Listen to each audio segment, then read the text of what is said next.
Secretary Delfin Lorenzana, Secretary Silvestre Bellio, who is from here. His house is just about a kilometer away. Sumama siya sa akin to visit you. Undersecretary Artur Tabaquero, Undersecretary Cesar Llano, General Ricardo Visaya, Lieutenant General Eduardo Anyo, Brigadier General Paul Atal, officers, men and women of the 5th Infantry Division, Star Troopers, my beloved countrymen,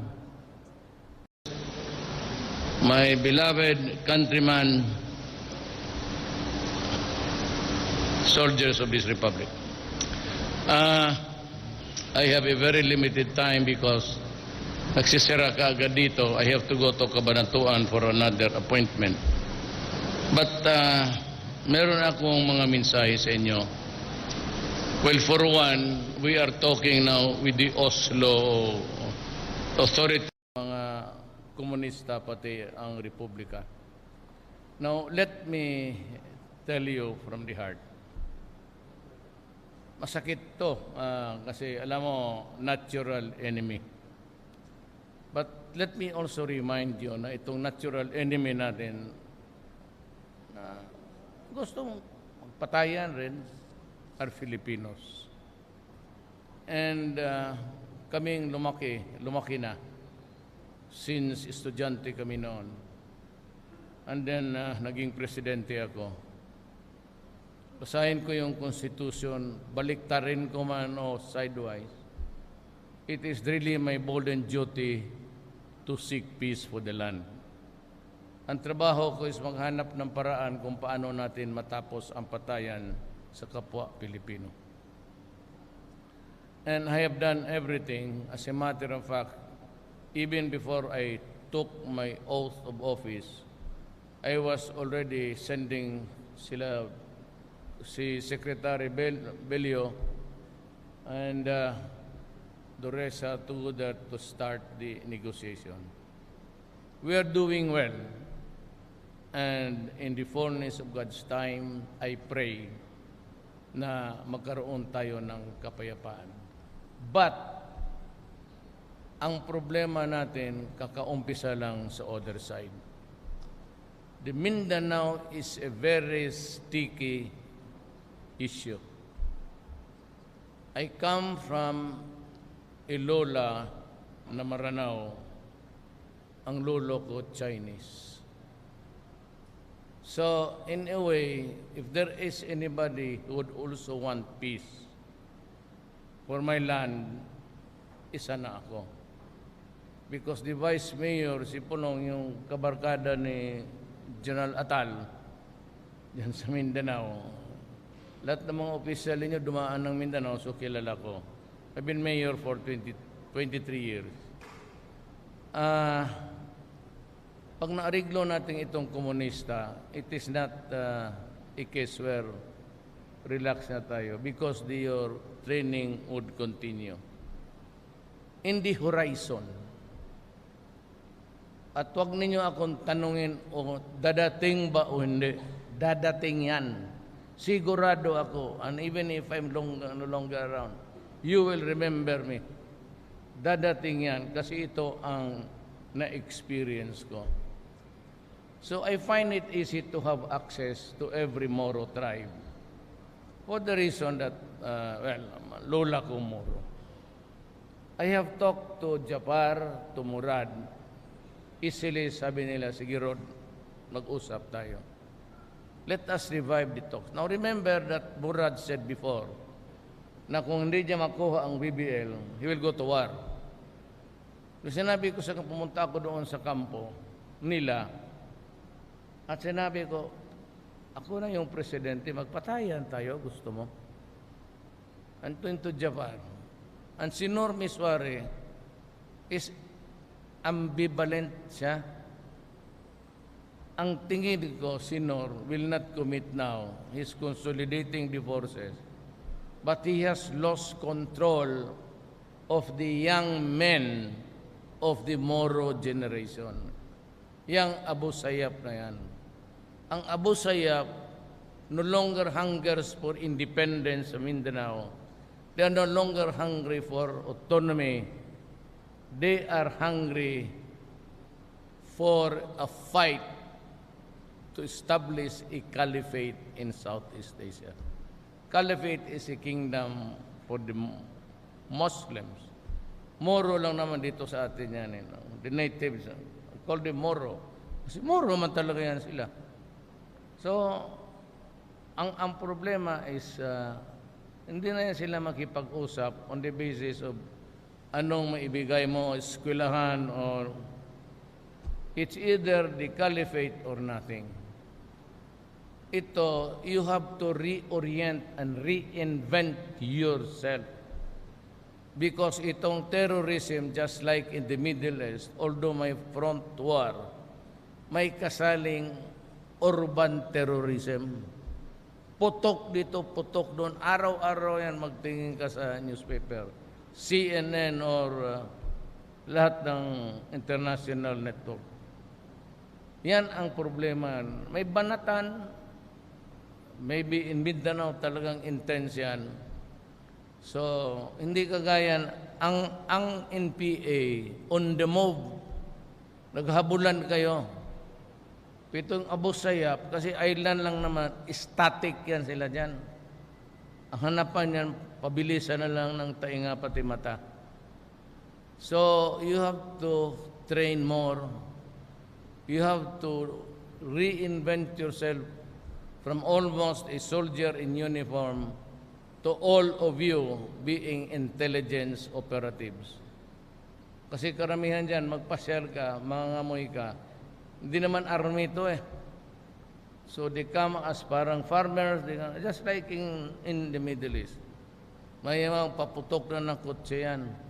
Hindi na yan kontento doon sa Davao na bomba-bomba. So it's a long fight ahead. What I can assure you is, for as long as I am president, you will have all equipments and weaponry necessary to win the war, or at least to defeat them in every fight.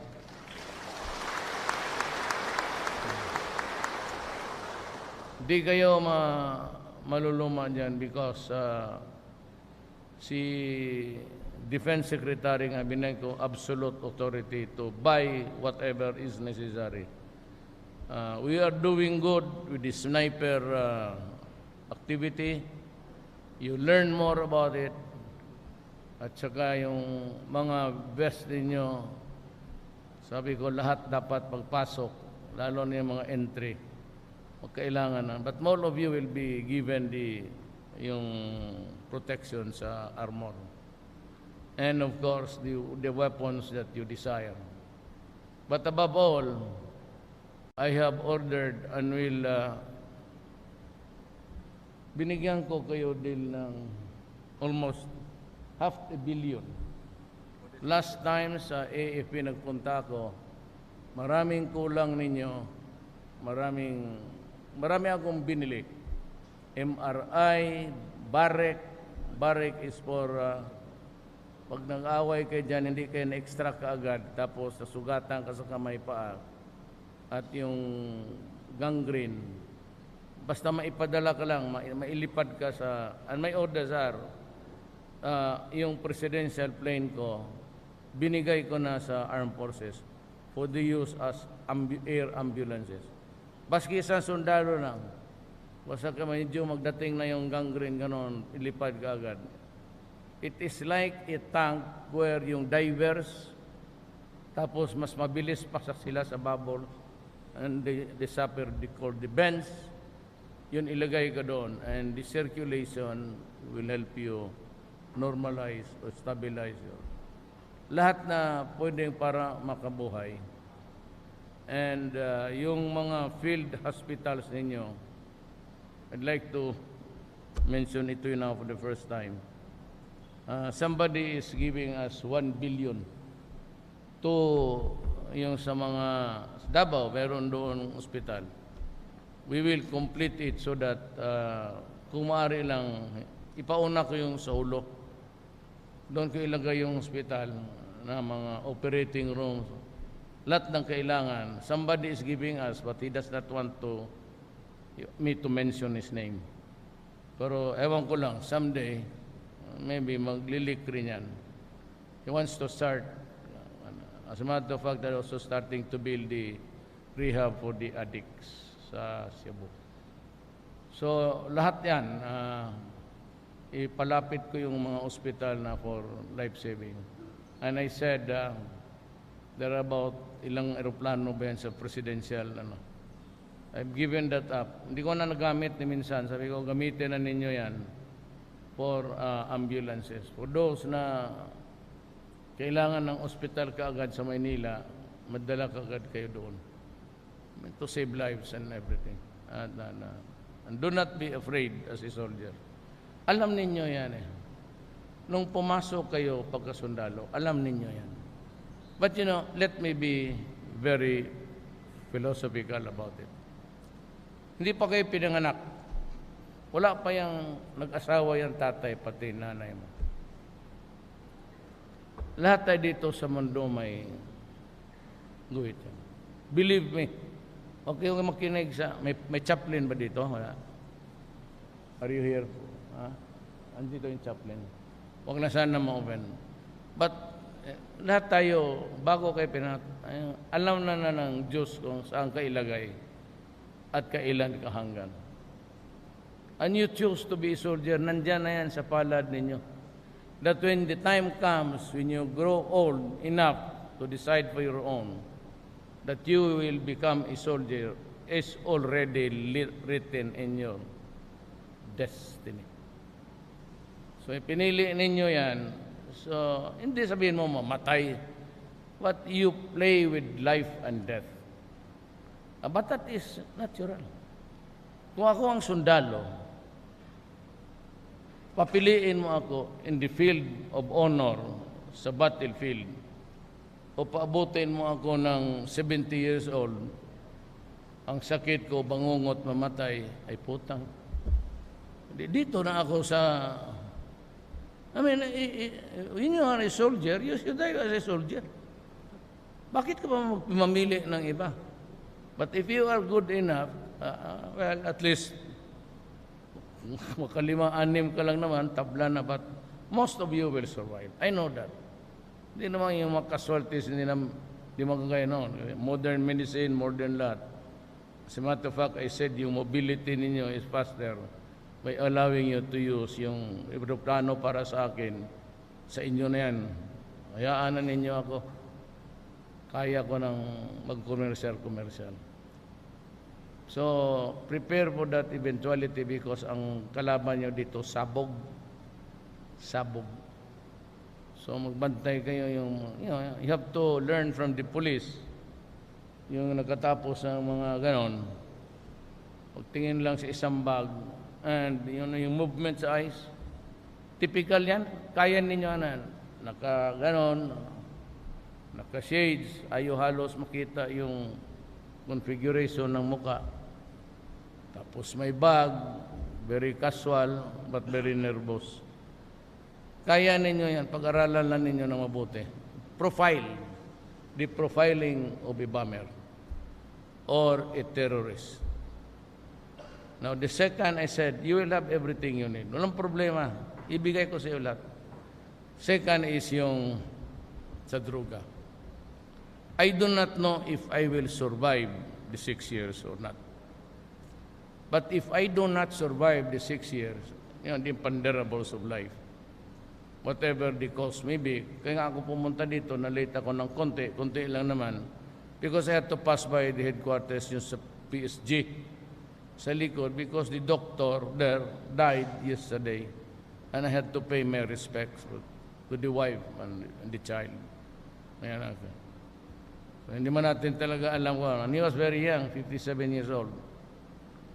So, yan ang mga bagay-bagay. But if I do not survive, pahingat mo ako ng Alam mo, Adre, Hindi naman ako nakulang, abogado ako eh. Pero sa karami, hindi ko kaya patayin lahat. Basta ako pang patayin ito. You know,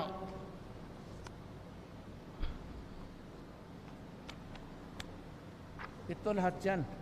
Ang last, Mayor Rinaldo Flores, HVT, High Value Target, Magilian, La Union, validated.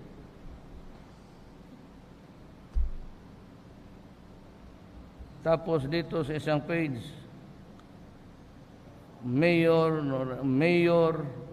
Assemblyman, Mayor, Vice Mayor.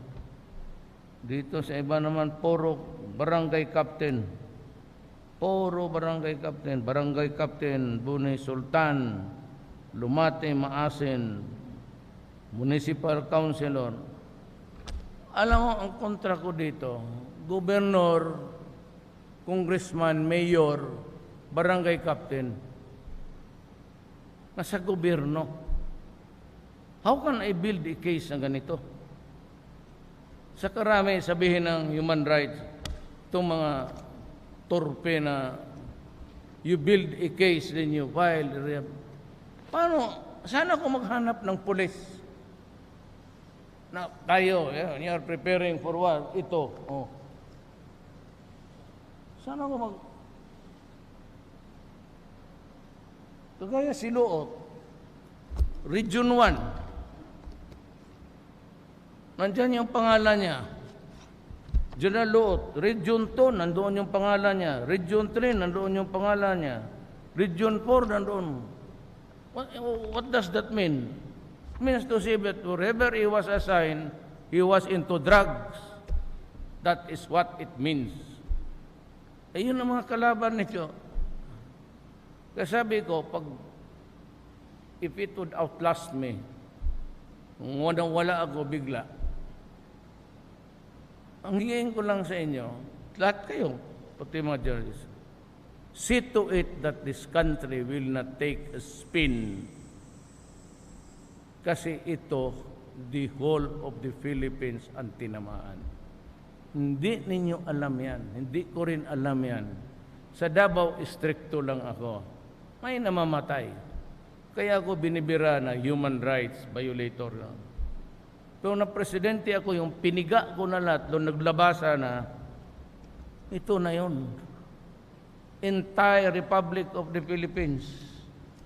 Police, PO3, PO1, PO3, tapos may inspector. Ibigay ko ito sa armed forces, sa commanding general. Ito yung problema natin. Ang bayan ng Pilipinas, hindi talaga umangat. Para sa runway tayo, full blast na, bomba na ng ayaw talagang umangat.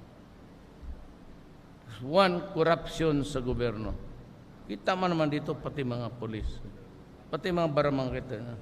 Paano tayo angat? Paano tayo angat ito kung ganito ang buhay natin? Then corruption sa airport, dyan sa customs, immigration, pahirapan pa. Sabagay ngayon, wala na. Talagang marinig ko, isang balita lang, out ka. Hindi na ako maghintay na, let's say, talagang, kaya ngayon, I want zero. At least makinabang ating mga kababayan. Pero ito ang pinakamabigat. Corruption ito plus crime. Alam mo itong droga, Adre, ito pag nag-asawa, pag napapasok ang babae o lalaki sa droga, yang pamilya na yan would be dysfunctional. It would not function as a family. Sira na.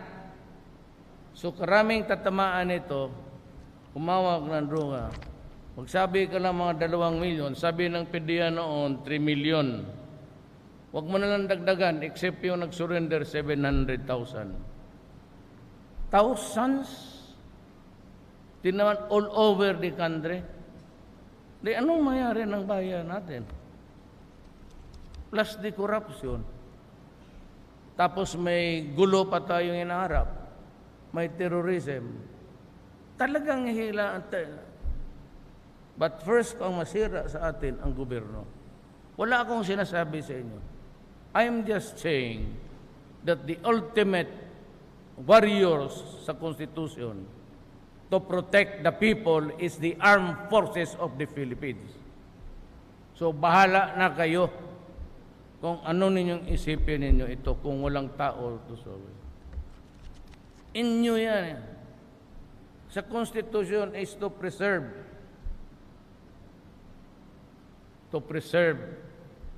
ang ating. But again, sa panahon ko kung 6 years, wala kayong takot. Lahat na gawin ninyo sa utos ko, akin yan. Ako ang magpakulong. Sabihin lang ninyo, utos yan ni Mayor Duterte. Siya na ang tanungin mo. Kami nagtatrabaho lang sumusunod. Kasi siya yung mayor. Siya yung ikulong ninyo. O walang problema. Ako ang magpakulong. Trabaho lang kayo. Just do what is the mandate of the Constitution. At ako na ang bahala dito sa inyo. I will protect you. I will not allow one policeman or one military to go to jail for doing his duty. Yan ang inyong trabaho yan. Baka nakalimutan ninyo, inyo yan. To protect. Ang pulis dyan lang, pero pagsabog yan, inyo yan. Do not allow the country to disintegrate. Hindi na magtagal. Bong, sana yung because you are listening, believe ako sa ganito na lang, Bong. Ito na lang, i-donate na lang niya sa gobyerno. Pero with the understanding na yung sinong may hawak nito, doon ibigay. Kasi kung i-process mo pa sa mga lisensya, magkuha pa ito ng mga Hindi personal. Kasi applyan pa nila eh. So mag-uwi pa yan, magkuha ng clearance ng fiscal, hingian pa yan. Ano, kayo maghingi, barilin mo. Utang ina. Ngayon, kasi because you are good listeners, pero bigyan ko kayo, when the time comes na medyo ang delikado na at more of intelligence na, bigyan ko kayong lahat. May dating sa inyo, maghintay lang kayo. Pero for now, mag-distribute na ako. Sabihin mo Bong sa to donate it in bulk, tangkapin ng property officer ng armed forces. Pero kung sino yung makabigay sa kanyang MR, pero kanya na yun. Understood na yun. Mas madali. So, hindi ko man dala lahat ang baril. Hindi, mag-take off yung helicopter ko, ikarga ko lahat. 3 lang muna, bigay ko kay Colonel Atal. Siya na ang mag-lottery. I-lottery mo lang, 3 yan. Glock. Anong ka ba yan? Glock 45. It's about 6 shots. 7 lahat kung kargahan mo ata, o 6 o 5. Yan ang Glock. Meron man kayong Glock, no? Ang problema sa Glock, ang lock nandyan sa trigger. Kaya pag sanay ka, lalo na kung makainom ang buang, pagputok, baka isang bayag na lang maiwan. Just be careful yung Glock. Ang army kasi hindi naman ang main weapon ninyo. Secondary weapon lang. You don't have to cock it. Pero 3 yan. But everybody will have. in the coming days, mag-order ako. Yung gano'n na ano. So, okay na yan. Punta kayo sa bayan, surveillance, inom-inom doon, pag malasing, walang ibang makitang kontra, yung pulis ang kalabanin. Basa ko, talaga itong shoot out, policeman pati army. Wala mang kalaban. Sila-sila na lang. Hindi na magtagal. But walang akong kunin dito. Ang nandito, na-erase na, yung si Alcala. Sabi ko, planuhin ninyo yung kumabigat yan. Congressman, yan. O, kita mo, nandyan. Labas talaga.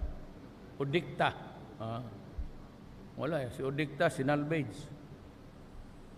Siguro, baka mga army yun. Kasi harap-harapan man. Army, harap-harapan eh. Pulis, takbo man kaagad. Hindi na ako magtagal. Just a piece of advice.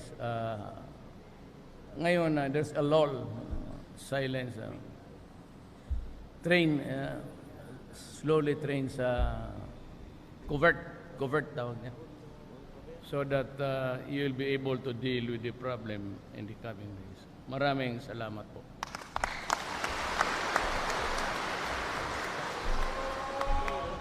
They will just remove the podium, sir, and then they will present to you a memento.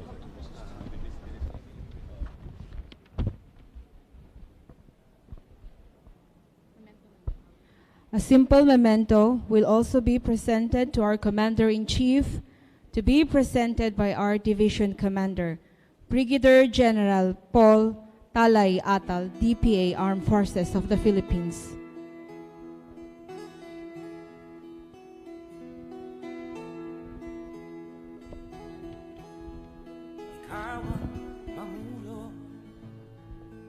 This is a book with Presidential and 5th Infantry Division seal made of Nara and Kamagong wood, which symbolizes the commitment and dedication of the officers, enlisted personnel, and civilian employees of the 5th Infantry Star Division to the thrust and programs of President Rodrigo Roa Duterte, Commander-in-Chief of the Armed Forces of the Philippines.